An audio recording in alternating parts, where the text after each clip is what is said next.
بسم اللہ الرحمن الرحیم۔ السلام علیکم ویورز، تمام ویورز کو AZ1 اسکیری اسٹوریز میں ویلکم ہے۔ جہاں رہیں آباد رہیں، خوش رہیں۔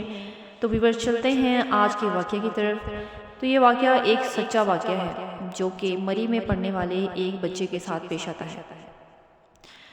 ویورز، اس بچے کا نام ریحان تھا اور وہ ایک 12 سے 13 سال کا بچہ ہے۔ ہوا کچھ یوں کہ اس کی والدہ کا ایک کار ایکسیڈنٹ میں انتقال ہو جاتا ہے۔ والدہ کی اچانک موت پر وہ صدمے میں چلا جاتا ہے اور اب نہ اس کا دل سکول میں لگتا ہے، نہ اپنے فرینڈز کے ساتھ اور نہ ہی گھر میں۔ سکول میں تمام بچوں کے ہوتے ہوئے بھی وہ خود کو تنہا محسوس کرتا ہے اور کسی بچے کے ساتھ بھی وہ اپنی انٹریکشن نہیں رکھنا چاہتا۔ گھر میں بھی وہ عموماً اپنا وقت تنہائی میں گزارتا۔ سکول میں موجود ایک ٹیچر جن کا نام سر خالد تھا، وہ عموماً اس کو سمجھاتے اور اس کو صدمے سے باہر نکلنے کے لیے اس کو ہیلپ کرتے۔ ایک دن ایک نیا بچہ اس کلاس میں آتا ہے جس کا نام مصطفیٰ ہوتا ہے۔ اس کے سنہرے بال اور نیلی آنکھیں بہت ہی اٹریکٹیو لگ رہی تھیں۔ وہ بچہ بہت ہی شرمیلا تھا۔ اس بچے کو ریحان کے ساتھ ایک ہی ٹیبل پہ بٹھا دیا جاتا ہے۔ کیونکہ ریحان کسی بچے سے انٹریکشن نہیں رکھنا چاہتا تھا، اس لیے وہ مصطفیٰ سے کسی قسم کی بات شیئر نہیں کرتا اور نہ ہی فرینڈشپ کے لیے ہاتھ بڑھاتا ہے۔ چھٹی ہوتی ہے تو چھٹی کے بعد جیسے ہی ریحان اپنی سائیکل لے کر نکلتا ہے تو گیٹ سے باہر کیا دکھتا ہے کہ مصطفیٰ کو 2-3 اوباش لڑکوں نے پکڑ رکھا ہے اور وہ ہیلپ کے لیے اس کو بلا رہا ہے۔ ریحان اس کی طرف رکتا ہے لیکن پھر وہ وہاں سے اپنی سائیکل لے کے چل نکلتا ہے۔ جیسے ہی وہ کافی اسکول سے آگے جاتا ہے تو اس کے دل میں خیال آتا ہے کہ اس کو اس کی ہیلپ کرنی چاہیے تھی۔ چنانچہ وہ اپنی سائیکل سے موڑتا ہے اور دوبارہ اسکول کے پاس جاتا ہے۔ لیکن جب وہ اسکول کے گیٹ کے پاس جاتا ہے تو وہاں پہ کچھ بھی نہ تھا، نہ لڑکے تھے اور نہ ہی وہاں پہ مصطفیٰ موجود تھا۔ جب وہ اپنی نظریں ارد گرد اڑاتا ہے تو کیا دیکھتا ہے کہ مصطفیٰ اپنی سائیکل لے کے آگے نکل رہا ہے اور وہی اوباش لڑکے اس کا پیچھا کر رہے ہیں۔ ریحان بھی اپنی سائیکل لے کے اس کا پیچھا کرتا ہے تاکہ وہ اس مصطفیٰ کو ان اوباش لڑکوں سے بچا سکے۔ چنانچہ چلتے چلتے وہ جنگل کے راستے تک آ جاتا ہے۔ جب اس کو محسوس ہوتا ہے کہ وہ کافی آگے تک آ چکا ہے اور اس کے دونوں سائڈ پہ اس ٹائم جنگل تھا، اچانک اس کی سائیکل ایک جگہ رکتی ہے تو آس پاس کی جھاڑیوں میں اسے کسی قسم کی ہلچل سنائی دیتی ہے۔ وہ اپنی سائیکل وہاں رکتا ہے اور ہمت کر کے ان جھاڑیوں کے پاس جاتا ہے۔ جیسے ہی وہ جھاڑیاں ہلا کے دیکھتا ہے تو وہاں پہ ایک بہت بڑا بھیڑیا نما انسان وہاں پہ ایک بچے کو کھا رہا ہوتا ہے۔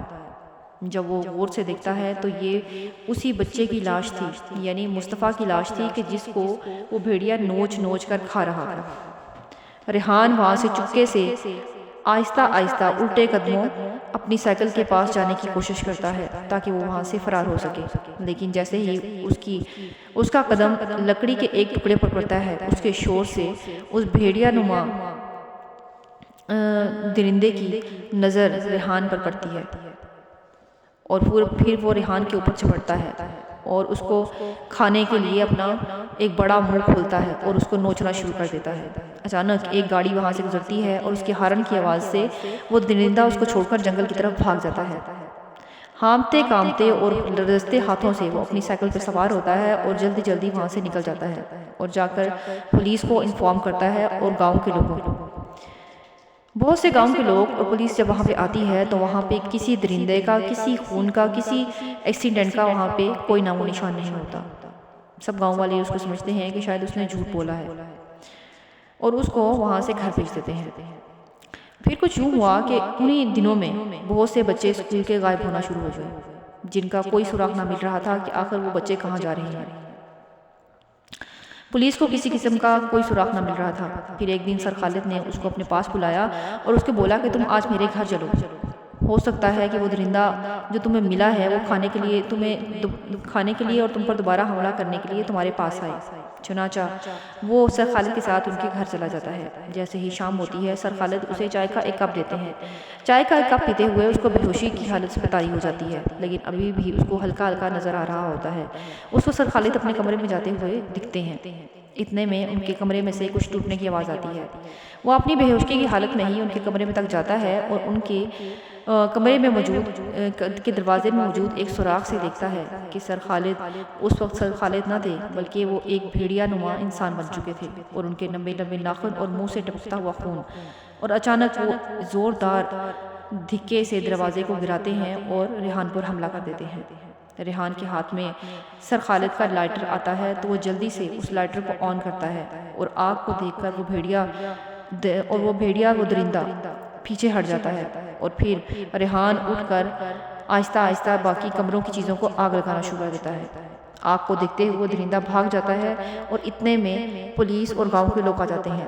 وہ دیکھتے ہیں کہ گھر کو آگ لگ چکی تھی اور ریحان بھی بے ہوشی کی حالت میں اوندا پڑا ہوا تھا اور زخمی حالت میں تھا۔ چنانچہ گاؤں والوں نے اور پولیس نے ریحان کو وہاں سے اٹھایا اور اس کو ہاسپٹل شفٹ کیا۔ 2 دن بعد جب ریحان کو ہوش آیا تو اس نے تمام قصہ اپنے گاؤں کے لوگوں کو اور پولیس سے شیئر کیا۔ ناظرین، آج کی یہ کہانی آپ کو کیسی لگی؟ کمنٹ باکس میں اپنی رائے کا اظہار ضرور کریں، اور اگر ویڈیو اچھی لگی ہے تو لائک اینڈ شیئر کر دیں۔ چینل کو سبسکرائب کرنا مت بھولیے گا، چینل کو سبسکرائب کر دیں اور بیل کا آئیکن دبا دیں۔ جزاک اللہ۔